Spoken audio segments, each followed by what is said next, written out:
Como é que está, meu irmão em Cristo? Glória a Deus pela sua vida. Vamos lá para mais uma reflexão, um estudo pequenininho da palavra do Senhor. Bacana.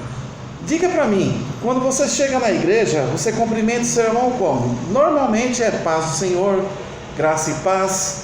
Se bem que esses cumprimentos que eu acho maravilhoso, muito bacana e cortês, infelizmente tem caído por terra. Mas que se você puder manter isso, eu acho muito legal. Paz do Senhor, irmão, glória a Deus, graça e paz. Pois bem, mas independente da forma de cumprimento ao amado, a palavra que ficou aqui nesse cumprimento seria o que? Irmão, paz do Senhor, irmão. Como é que vai, irmão? Tá tudo bem, meu irmão? Aonde vai a extensão de ter um irmão? Quais as responsabilidades? Qual o contexto, a amplitude de ter um irmão? Então, como comparação, nós usamos, por exemplo, essa palavra nos veio ao conhecimento quando nascemos, e nascemos num lar. Então, quando o primeiro filho é nascido, ele só tem na sua mente a palavra pai, mãe, tio, tia, primos. Mas dado o momento no transcorrer da vida matrimonial daquele casal, que só tem um filho, passa então a nascer um novo filho.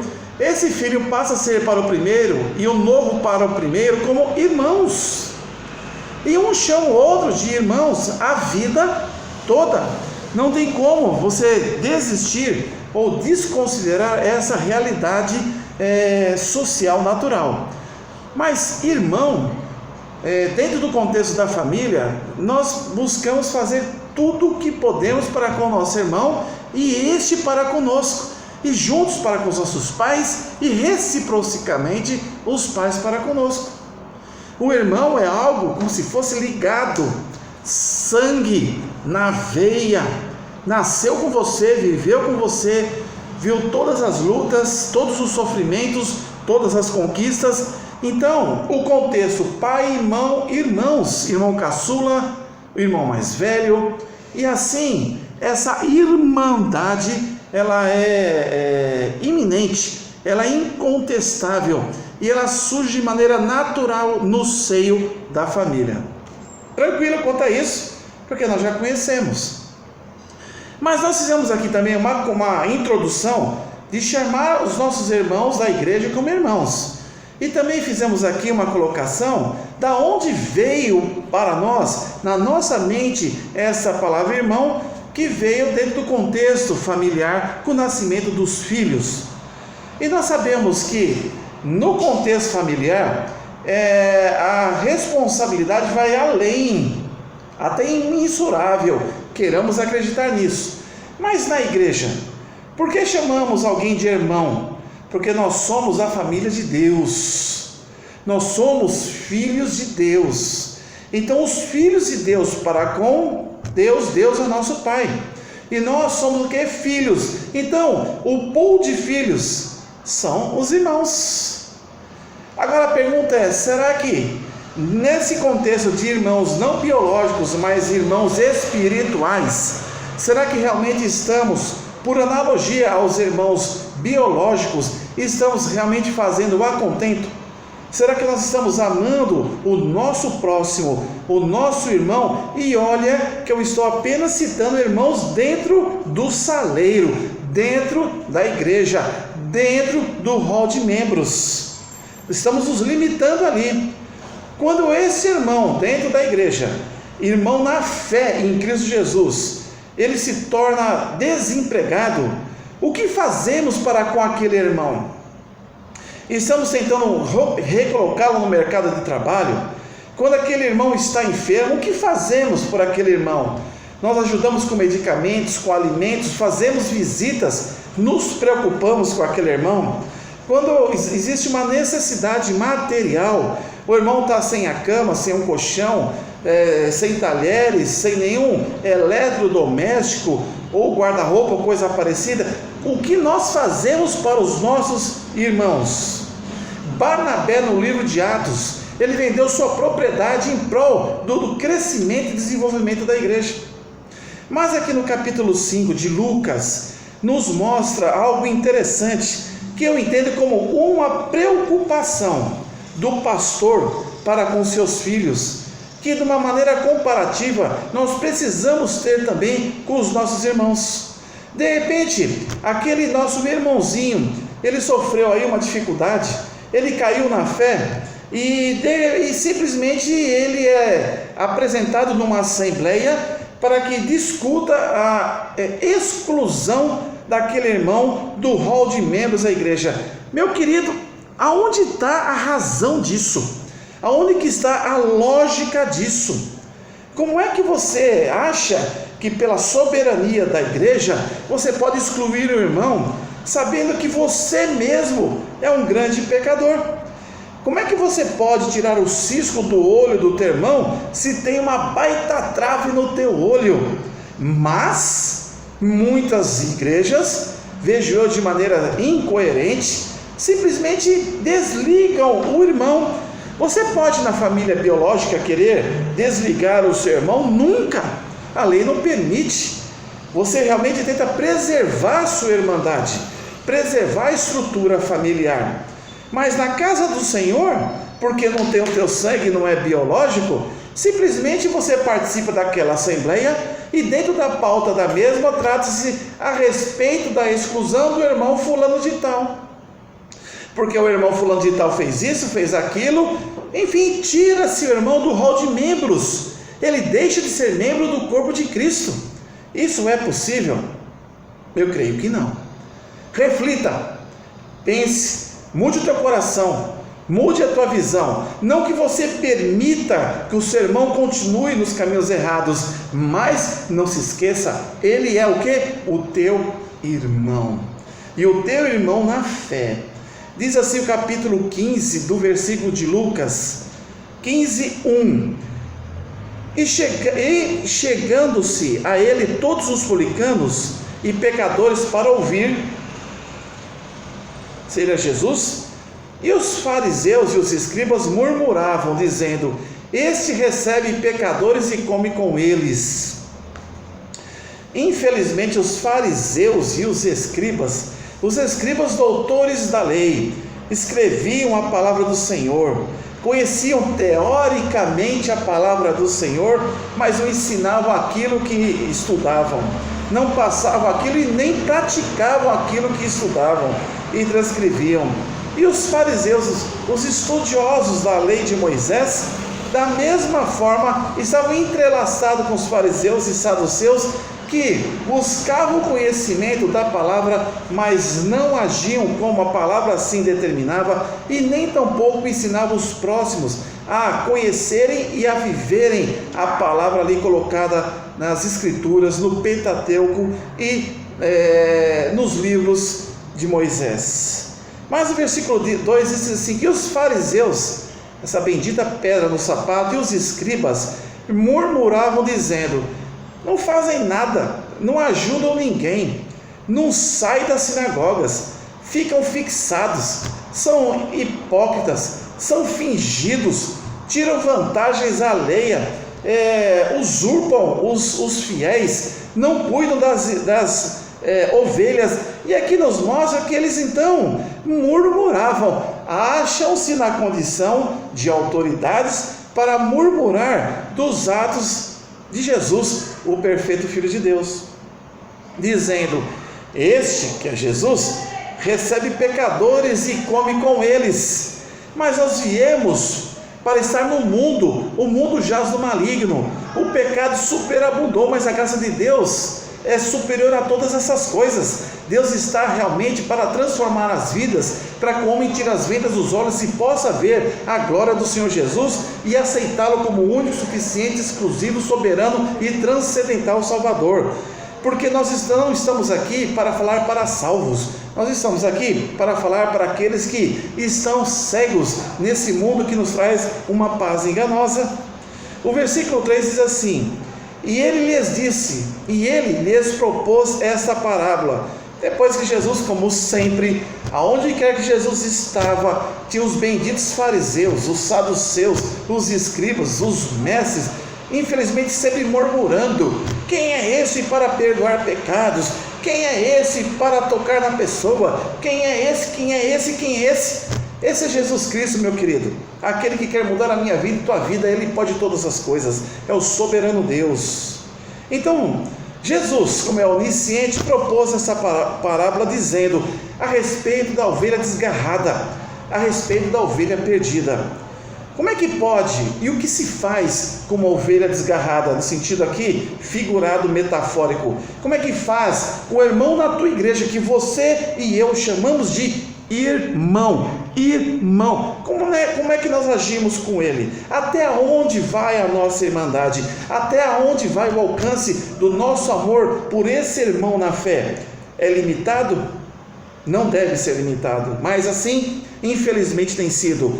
O versículo 4 diz assim: que homem dentre vós, então é uma pergunta o versículo 4, que homem dentre vós, tendo 100 ovelhas, ou 100 filhos, e perdendo uma delas, não deixará no deserto as 99 e vai após a perdida até que venha achá-la?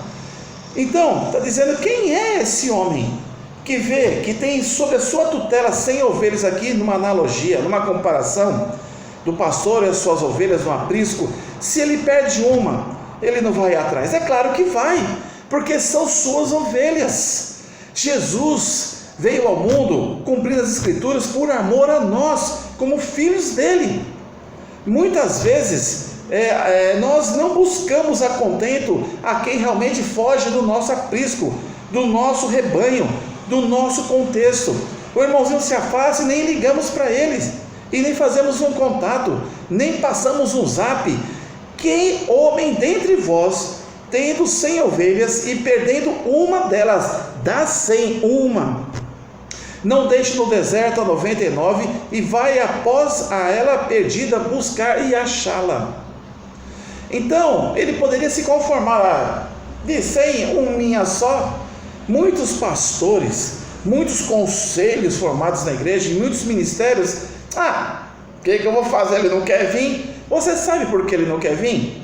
Quantas vezes você bateu na porta dele? Quantas vezes você orou pelo teu irmão? Quantas vezes você jejuou pelo teu irmão? Quantas vezes você sentou com ele para saber ou tirar dele de uma maneira sucinta e perceber que ele está desempregado, que ele está sem dinheiro, que ele está sem condições? Ele não veio no coral porque não quis, é um displicente. Ele não veio no coral porque ele não tem dinheiro nem para comprar o feijão da panela dele. Mas para você criticar que ele não foi no coral é muito fácil. Você sabe o problema daquele irmão? Você sabe a dor daquele irmão? Se você é irmão, como é que tu não sabe? Se é da tua família, abre o teu olho, entenda o alcance de ser irmão de alguém na fé em Cristo Jesus. Mas aqui está fazendo uma pergunta para mim e para você: que homem dentre vós, tendo 100 ovelhas e perdendo uma delas, não deixa no deserto as 99 e vai após as perdidas até que venha achá-la? Quantas assembleias eu vi que se achavam o povo dispostos a levantar as mãos e excluir o irmãozinho por um erro? Eu vou lhe perguntar: naqueles que por votação realmente deliberam a exclusão de um irmão, ali não tem adúltero? Ali, naqueles que levantaram a mão apoiando a exclusão daquele irmão, não tem mentirosos? Não tem lascivos? Não tem drogados? Não tem pessoas com vocação para roubo, para mentira, para engano, para adultério, quem sabe entorpecente, quem sabe vícios, mas ali vestido de terno e gravata, com a Bíblia desse tamanho, levanta a mão, apoiando a decisão da presidência da Assembleia dentro de uma igreja para excluir o irmãozinho. Será que é assim? Cadê o teu amor? Como é que você levanta a mão se a tua vidraça está quebrada? Como é que você levanta a mão para excluir um irmão seu fora do aconchego da tua casa? Esse homem, ele deixou as 99 que estavam boas, protegidas, e disse então que ele foi após a perdida até que venha a achá-la. Não diz assim que ele desistiu ou desistirá, ele foi atrás até que ele as encontrou. Você, irmão, que foi excluído, você ali pode me atestar. Depois que você foi excluído, às vezes foi difícil, ou talvez até hoje você nunca voltou para a igreja. Você que levantou a mão, todo bonitão, para excluir alguém, você foi quando bater na porta: irmão, quero saber como é que você está, aconteceu tudo aquilo, mas Deus está na direção de tudo, eu estou aqui para te apoiar, o que você precisa, meu irmão? Vamos logo você estará de novo no ministério, porque Jesus te ama. Você que levantou a mão para excluir alguém na igreja, que se achou na condição de juiz, você foi lá fora buscar o teu irmão? Versículo 5 diz assim: e achando-a, a põe sobre os seus ombros, rejubilando, e achando-as, coloca a ovelha nos seus ombros e volta rejubilando, volta em alegria. Esse é o verdadeiro sentimento que você tem que ter, e eu temos que ter pelos nossos irmãos. Não excluí-los, achando que temos esse potencial no mundo celestial, achando que podemos ser a autoridade para mandarmos alguém fora do nosso reduto, como família do povo de Deus. Quem é que pode fazer isso? É só Jesus Cristo. Lembra que Jesus Cristo é o Pai, Jesus Cristo é o cabeça da igreja, Jesus Cristo é o soberano, Ele pode todas as coisas, mas você deve entender que você deve amar a Deus sobre todas as coisas e ao teu próximo como a ti mesmo. Aonde está a intensidade e o alcance do teu amor para o teu irmão na fé na casa do Senhor? Versículo 6: e chegando à casa, voltando à casa, ele convoca os amigos e vizinhos, porque ele está feliz, dizendo-lhe: alegrai-vos comigo, porque já achei a minha ovelha perdida. Alegrai-vos comigo, porque eu encontrei a minha ovelha perdida. E na igreja não é diferente. Alegrai-vos, irmãos da igreja X, porque aquele nosso irmão, infelizmente por algum motivo, o diabo tentou tirá-lo do nosso reduto, da nossa família. Nós juntos fomos atrás dele, porque ele é nosso irmão na fé, filho de Jesus, e ele, glória a Deus, está firme na igreja, reconciliado com a família de Deus. Vamos rejubilar, vamos nos alegrar, vamos festejar, vamos fazer um banquete, porque aquele meu filho estava longe, perdido e reviveu. Glória a Deus. Versículo 7 e último: digo-vos que assim haverá alegria no céu por um pecador que se arrepende, mais do que por 99 justos que não necessitam de arrependimento. Para que aquele irmão na fé, que por algum motivo ele teve dificuldades e passou a afastar-se do aprisco, afastar-se do amor de Deus da igreja, ele vai ajudar tremendamente no seu arrependimento o nosso amor para com o próximo. Agora, ele já está com uma dificuldade, a gente não sabe o contexto que o levou àquilo, a gente não vê o fato gerador, mas só vê o fruto depois que a árvore gerou aquele fruto e já exclui o cara, já exclui o irmãozinho e a irmãzinha. Enfim, se nós entendermos que o amor tem que superar todas as coisas, esse irmão, é muito mais fácil ele entender no espírito que convence o homem do pecado, do juízo e da justiça a se arrepender e voltar-se ao seio da igreja. Vai ser muito mais fácil assim do que nós simplesmente excluirmos aquele irmão, mesmo que chegamos àquele ponto, porque tentamos, até que ponto tentamos, e se foi sincera aquela tentativa de reconciliação.